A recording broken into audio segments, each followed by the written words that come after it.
early warning score system dapat meningkatkan manajemen asuhan pada anak dengan penyakit akut dan membantu mendeteksi secara dini pasien anak yang mengalami perburukan kondisi. Ini pakarnya yang menyatakan hal demikian. Kenapa? Karena memang dia sudah membuat jurnal, dia membuat dan melakukan penelitian ini, sehingga dia berani mempublish penemuan-penemuan mereka, dan ini dijadikan buku ajar untuk dokter anak. Jadi kebetulan dokter anak juga kemarin membuat penelitian di Rumah Sakit Adam Malik, juga telah melakukan penelitian, namun kami belum publish sehingga kami belum bisa mengambil buku yang telah diselesaikannya.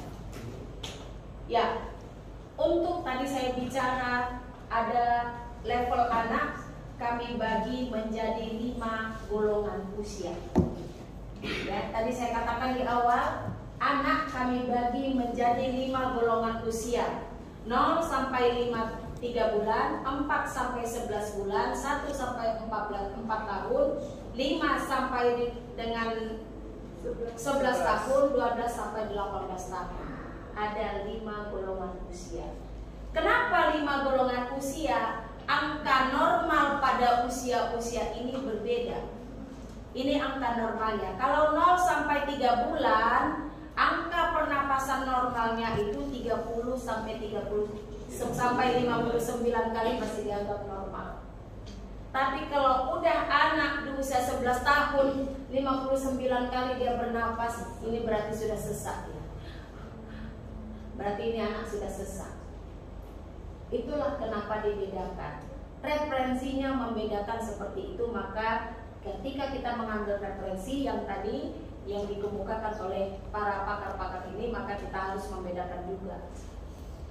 Kita semua harus mengambil apa yang mereka keluarkan, hanya kita modifikasi yang mana mampu laksana. Tapi ini memang harus kita mampu laksana. Ketika usia dia 0 sampai 3 bulan, kalau sudah kurang dari 15 kali pernapasannya, ini anak sudah gawat. Kalau dia lebih dari 80 kali, ini juga anak sudah sangat gawat. Seperti itu. Jadi jangan tidak diperhatikan pada ruangan neonatal. Harus betul-betul melakukan evaluasi pada pasien-pasien kita. Kemudian upaya napasnya, bagaimana melihat upaya napas? Upaya napas lihatnya dari dada. Bagaimana si pasien itu dalam menarik napasnya, terlihat bagaimana di rongga dada si bayi. Bisa terlihat. Kemudian terapi oksigen, kalau dia sudah di bawah 2 liter atau di atas 2 liter. Tidak ada yang namanya kalau sudah terapi oksigen tak ada angka normal. Angka normalnya kalau tidak pakai terapi. Itu saja. Kalau tak ada terapi oksigen itu baru normal. Tapi kalau ada baik di bawah maupun di atas, berarti itu sudah tidak normal. Tetap ke 1 dan kedua. Slide berikutnya. SpO2-nya. Kalau tadi dewasa dan kebidanan di atas 96, kalau anak seluruh usia masih 0 sampai 18 tahun di atas 94 dianggap normal. Kemudian heart rate-nya ada berdasarkan kelompok usia. Ini nanti dilihat. Kemudian untuk tekanan darah juga berdasarkan kelompok usia. Inilah kenapa kami bedakan antara kelompok usia, sehingga formulir anak menjadi 5 kelompok usia. Dan kemudian tadi ada pertanyaan di dalam soal. Ketika scoring pasien anak 4, berapa menit harus diobservasi dan evaluasi? Ketika di atas 4, berapa menit kemudian harus diobservasi kembali? Ya,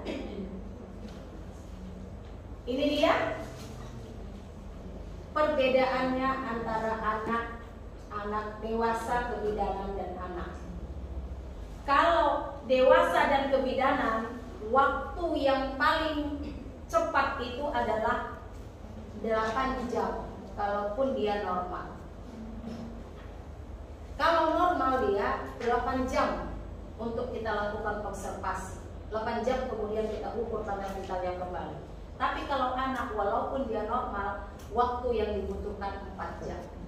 Dengan hal demikian, SDM di anak tentu berbeda perhitungannya dengan SDM yang di dewasa dan pidana. Kemudian 2-3 ini sudah per jam dilakukan observasi dan monitoring. Kemudian ketika dia pada 4:30 menit, tapi didokumentasikan tetap setiap jam, tapi observasinya harus per 30 menit. Kalau dia di atas 4/15 menit kita harus lihat bedside monitornya. Sebab pasien harus sudah dipasang bedside monitor, per 15 menit harus kita lihat dan kita observasi bedside monitor itu. Inilah yang harus kita lakukan kepada pasien anak. Ada perbedaan, tidak sama. Kemudian untuk pasien masuk ke ICU pada standar AKP, ada rumah sakit harus menetapkan indikasi pasien masuk dan keluar ICU. Standar AKP meminta, karena salah satu ICU adalah kontinuitas pelayanan dari ruang rawat biasa ke ruang rawat ICU. Apa yang diminta di sana? Salah satunya prasyarat indikasi masuk scoring EWS.